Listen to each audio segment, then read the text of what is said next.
everybody. Welcome to another episode of the Successful Women's TV show.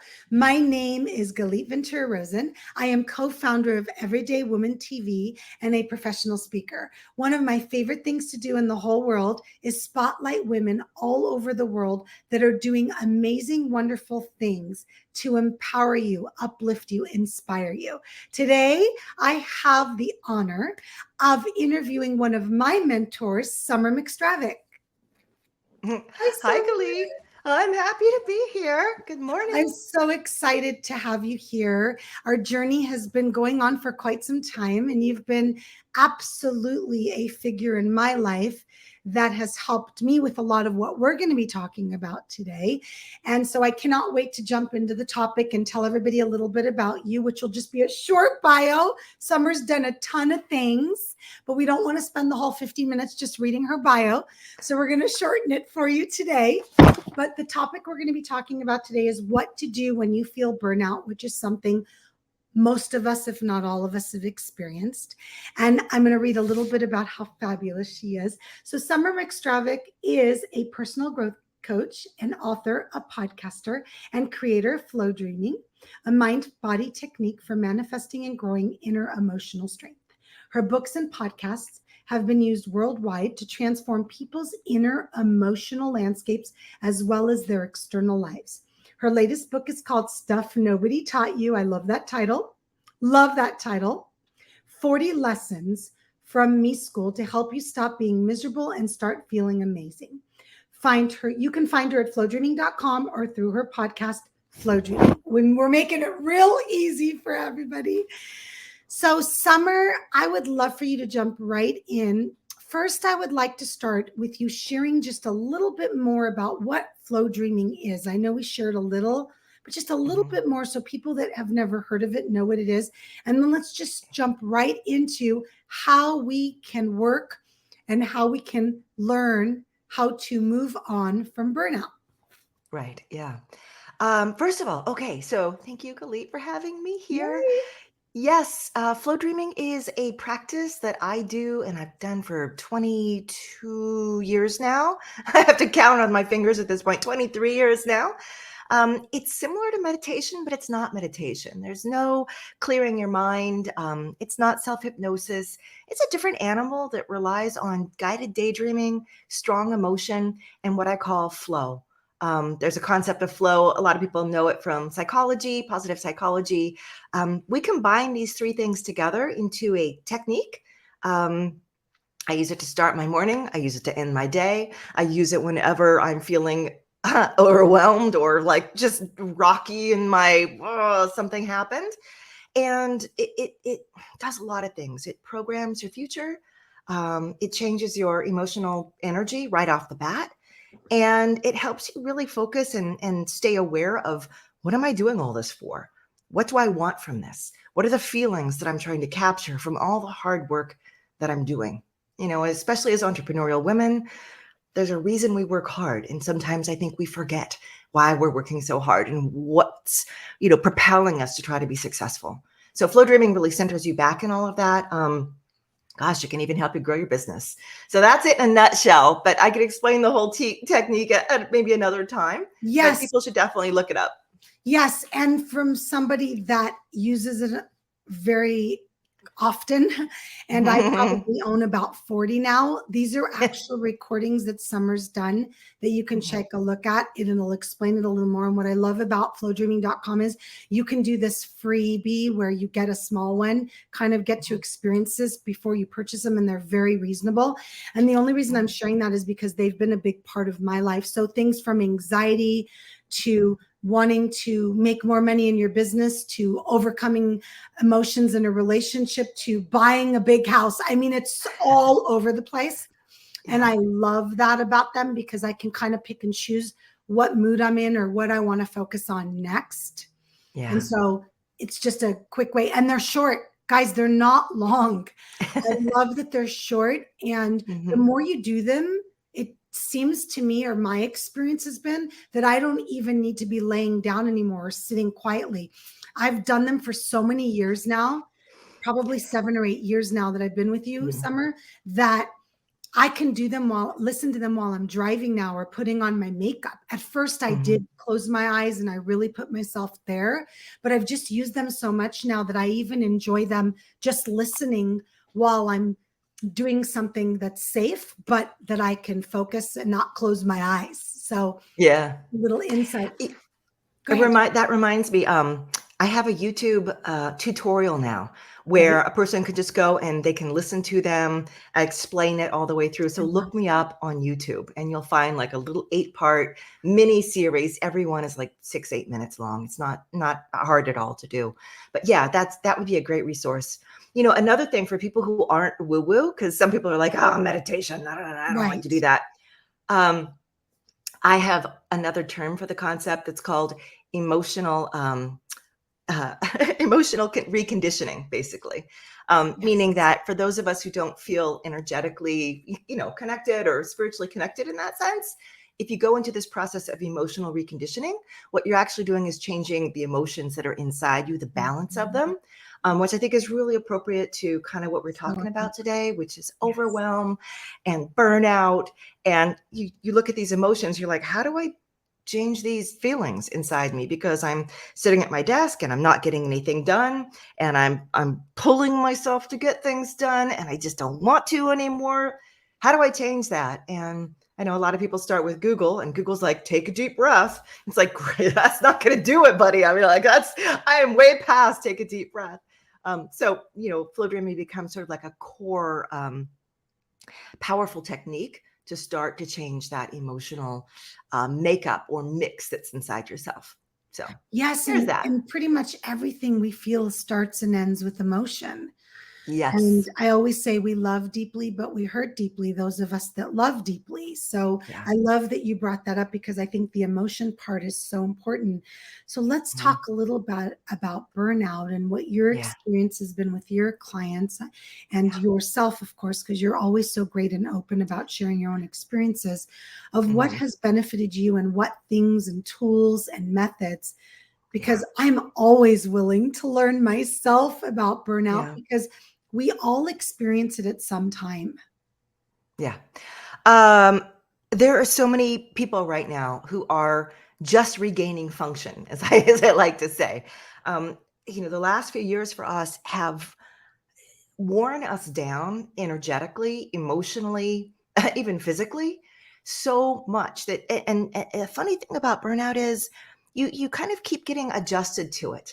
The higher the level it goes, the more you just kind of adjust to it Yeah. until you don't even realize that you're carrying a heavy, heavy burden of this. Just got to do it. Just got to hold it. I always say it's like, a person goes to the gym and they get really strong, and pretty soon they're lifting 100 pounds. They don't realize that they're constantly holding 100 pounds anymore because it's become normalized. So I work with a lot of really high achieving people, and sometimes they're really successful, and they've been holding this 100 pounds on them for so long, and they finally say, "I don't know why I'm having lower back problems." And I'm like, "Let me tell you. Do you know what I see when I look at you?" And even if they're not incredibly successful, it's still the urgency or the urge, or sometimes the inner sense of not necessarily guilt, but I should be performing at this level. I'm supposed to be. I have those expectations for myself. What's wrong with me that I'm not? All of that kind of plays in to this overwhelm that we start to feel. And one of the ways that I work with this, frankly, one is noticing when I'm starting to feel this way. I always say really successful people have often gotten there because they've worked really, really hard. That's something that's been instilled in us. Do the work, get it done, handle everything. And we tell ourselves, because I can handle everything, I should. So I'm going to be the mom, and I'm going to make, get the groceries, and I'm going to make dinner, and then I'm going to work for 12 hours. Then I'm going to put the kids to bed. Then I'm going to work for another 3 hours. Then I'm going to get up early. And then yes, but when you reach that level of success and you've been working that way for so long, you start to think that's the only way to do it. And I've had some interesting experiences in my life that's told me that you can work that way and you can get successful, but there will be a little payment at the end. And that is you're going to feel flat, exhausted, absolutely done with over your career, the one that you loved in the beginning, what happened? I don't want to do it anymore, Yeah. right? I just can't do it. And that's going to ultimately be the payment. And a lot of us skid toward that, and we realize, oh no, wait a minute. I don't want to feel that way. And I'm feeling that way. I don't know how to do it any different. Maybe I should do another career and work. And then we say, I don't even want to work like that. Now what? So for me, that's kind of like a definition of the way many of us have become very successful. And I say, look, when I was 43, I'll just let everybody know. Oops, sorry, I hit my microphone. When I was 43, I was diagnosed with stage 2 breast cancer. And it was obviously a shock because I felt like I was young and I had kids in grade school and I was working just over the top, building my own company and so on. And I realized, hey, I can't keep doing this, for the next year. I've got surgeries and chemo and radiation and everything. And I was really afraid, if I pull back from this, is my company going to collapse? Is my family going to fall apart?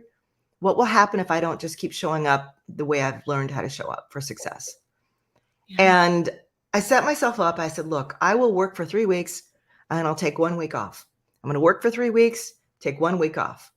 And I did that for 5 months in a row. I had to go through all my chemo and radiation. So all the weeks that I was getting treatments, I did nothing. I absolutely did nothing. I laid in bed and I read books and I tried not to check in on my staff. But what I realized at the end of that experience, and by the way, I'm cancer-free now, so no worries. Yay.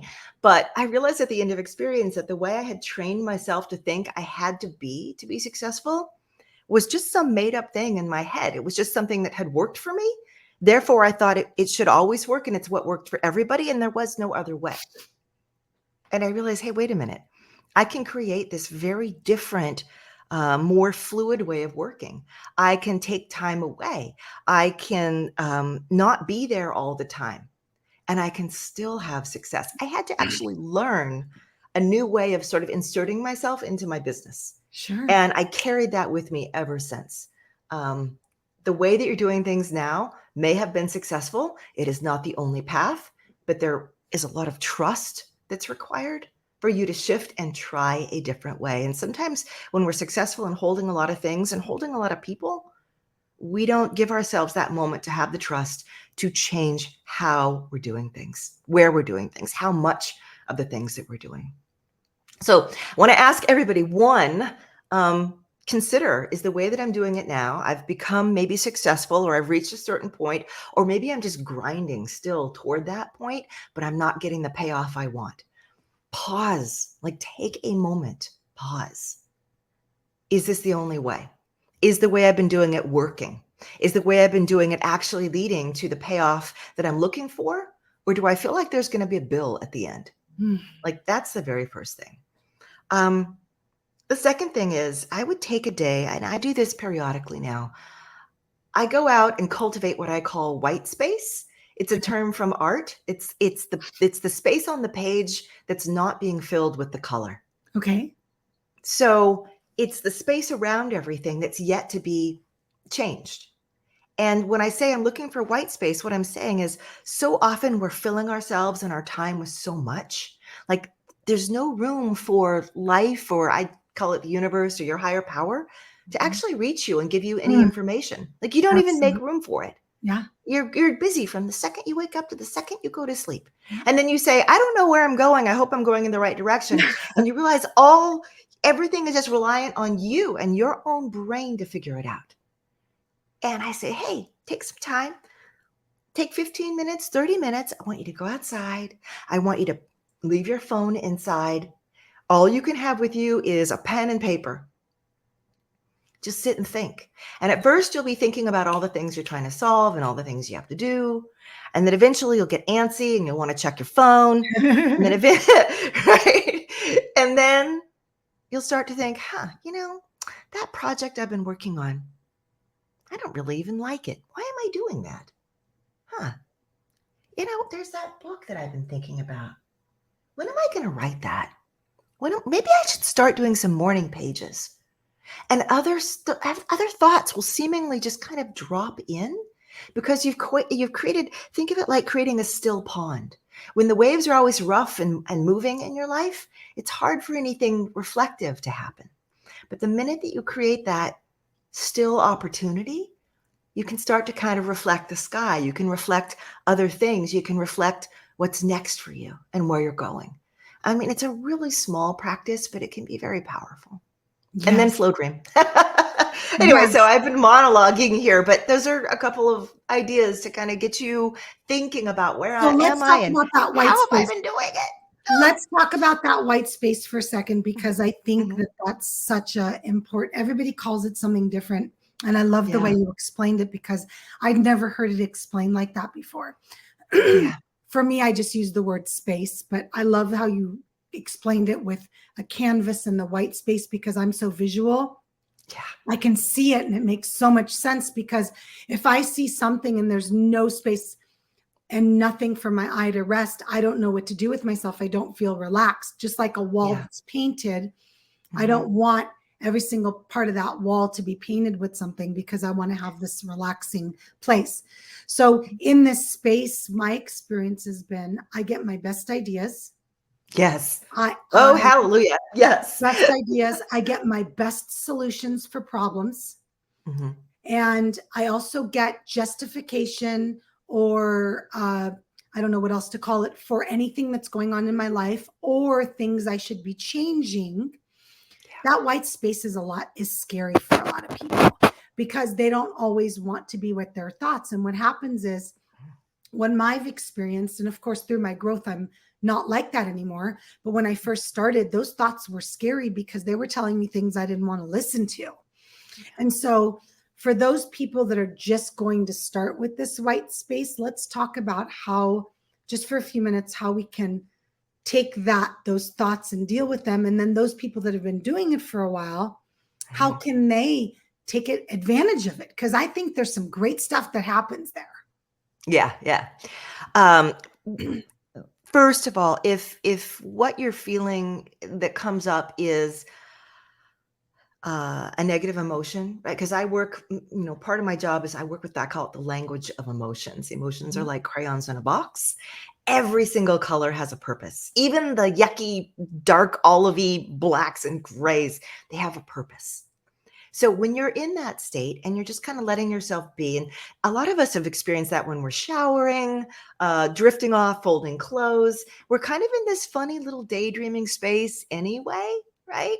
And stuff starts to lift. But after it lifts, it sort of comes in, right? All those best ideas come. But if instead what you're getting are negative emotions in there, what you're asking and what you're seeing is, I'm starting to understand why I'm doing some of the things I'm doing. Like, I'm seeing now why I can't get off this hamster wheel. I have to get this done. And so I'd say, okay, well, what are the emotions behind that? Like, why do you have to get this in? Why do you have to reach that income level? Why do you have to get 15 new clients? Why do you have to work till 8 o'clock? And someone might say, well, if I don't, then I won't be able to build this. Like, and then what happens if you don't get to build it? Well, then I'll have to go back to my corporate job. What happens if you go off to the corporate job? Well, then my soul will absolutely die inside me, because I left that, and I would feel disappointment, deep soulful disappointment in myself that I couldn't do it. I'd say, and then what would happen if you felt that? Right? What we're looking for is, we're looking for what is the emotion that's really ultimately deeply propelling us. Mm-hmm. Like, to go for the things and to do the things we're doing. The hamster wheel of activity is often a kind of stand-in that we use, as opposed, if we, as long as we're being that active, we're not having to look. But the minute we say, I'm really afraid that if I don't succeed, this is what's going to happen. This is how I'll feel. This is what will happen to my family. And then we start to realize something else. Gosh, all the work I'm doing is actually being propelled by a negative emotion. It's being propelled by what I call lack thinking. And I say, well, how do you think you're going to build something wildly successful and fabulous if the thing that's actually propelling you this whole time is fear? You're using fear constantly as a way to make yourself successful. I don't think your being wants to be propelled by fear. Yeah. right? That's not a way to create something that's sustainable. And it's not a way that, frankly, I think the universe will answer you with success.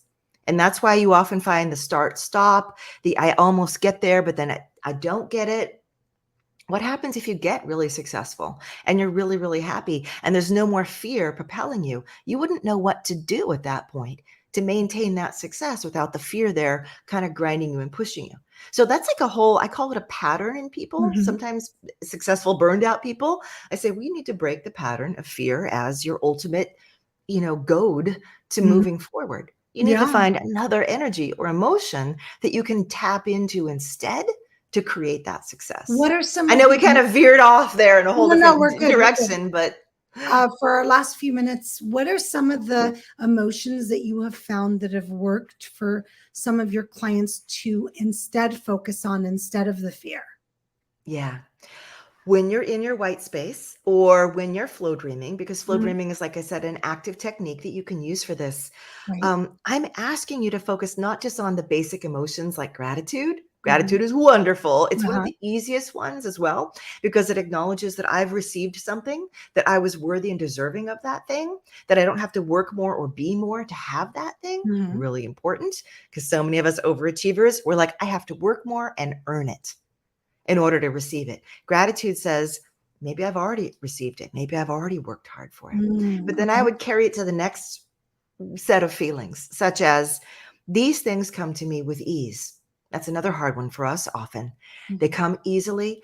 These wonderful things fall in my lap. These opportunities are there for me. I have help from the universe. It's a 50-50 thing I'm doing here. I call it with physical and non-physical. But mostly the right things I'm aligned to. And when I'm aligned to them, they just drop in my lap. And that's allowed to happen. And it does happen. I see it happen for other people. It should happen for me. Oh, So letting yourself understand the sense of ease is a mhm. biggie, because we often don't trust it. We say, I don't get it unless I grind for it, unless Yeah. I push for it. Yeah. Like, well, if you believe that, Society instills that in us and makes it, I yeah, have if you to work believe that, hard, I have to work hard, I have to put in enough hours. It's the yeah. most amazing thing when you Mhm. finally embrace the fact that you don't have to work hard and that you recognize that when you change that pattern, you change that thought to, I like Yeah. to use the word smarter, work smarter, not harder, because Yeah. that's how I've been successful, is working smarter. People always ask me, how do you, how do you, how do you? And I always say, because they're looking for logical things, right, Yeah. Summer? They don't Uh-huh. understand always I just recognize I don't have to work hard. What do you mean? So then I'll share logical things, but Yeah. smarter people understand that word. When I say I work smarter, not harder, their brain Mhm. understands it. It wraps it around in a logical way instead of like an energetic or spiritual thing. Yeah. Mhm. That's Yeah, what I found. 100%. Yeah, I found that. 100%. Yeah. Yeah, that So, that feeling of ease is just so crucial to start to yes. cultivate. And I say it every day. I want Effort. this to be easy. I Yes. want this to feel effortless. I And what love I'm that. doing then is I'm telling life, this is what I expect and I want from you. And then my own interactions follow that, because Yes. I believe it should be that way. Yeah. And I like to say we create this sort of feedback loop. I expect it to be easy and effortless. And so easy and effortless things start to happen. My motto in Flow Dreaming Land is, what you are on the inside is what the universe reflects. Oh, So beautiful. stop trying to change all this stuff on the outside. Mm. You can change it, but it's always going to reconfigure itself to once again align to you. And the real place where you can change things, the real power you have, is always right here. I always say, look, everybody can learn all the ways to grow a business, to be successful. It's in books. You can take Yes. classes on it. If it Yes. was so easy and all the information is there, everyone would be crazy successful. I Right. say, but the problem is, yeah, the information is there, but it's up to each of us as individuals to be able to utilize that information. Right. That's all you. That's your inner power. Those are your beliefs. And that's why I say, if you're not doing the personal growth part of things and you're only doing the businessy part of things, there's going to be a disconnect, Yeah. because it's reflecting you. This part has to grow bigger so that the outside can grow bigger. Agreed. There you Agreed. go. Oh, I love that. What a great place for us to wrap up. Would you share with everybody where they can learn more about your programs, working with you, and Mhm. also finding the flow dreams? Yes. I have a ton of free stuff. First of all, like I've been teaching for 20 years, so I have a lot of it. Like I said, try the YouTube channel for a free tutorial. If you come to my website, flowdreaming.com, I also have more free stuff there. Flow Dreams you can download on your phone. There's an app you can look up in the App Store on your phone, a Flow Dreaming app that has a lot of these Flow Dreams in them, like 200 something on all different topics.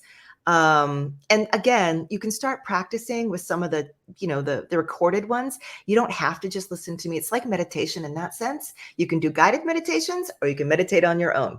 It's sometimes nice to do the guided ones though, because it's less Agreed. work for I you. like them. Yeah, thank you. And the final thing I'd suggest is the podcast, because there's like, I don't know, 700 episodes or something there of Amazing. just free continuous learning. So check out the podcast. It's called Flow Dreaming, still kind of woo-woo, and dig in, go for it. Yes. Yes. And you can just Google Flow Dreaming and all of Summer's stuff will come up. So you'll be Yes. able to find everything there. And thank you so much, Mhm. Summer. I've appreciated connecting with you. You were one of my mentors for a long time. You still are. And it's so fun to interview you and share with others what has helped me in my success in so many ways. And I highly recommend anybody that's watching or listening to check it out, because there's some great things there that in any aspect of personal, business, life challenges that you can utilize that can benefit you. And who doesn't want something to benefit them? So thank you, Summer. Thank you for being a part of today.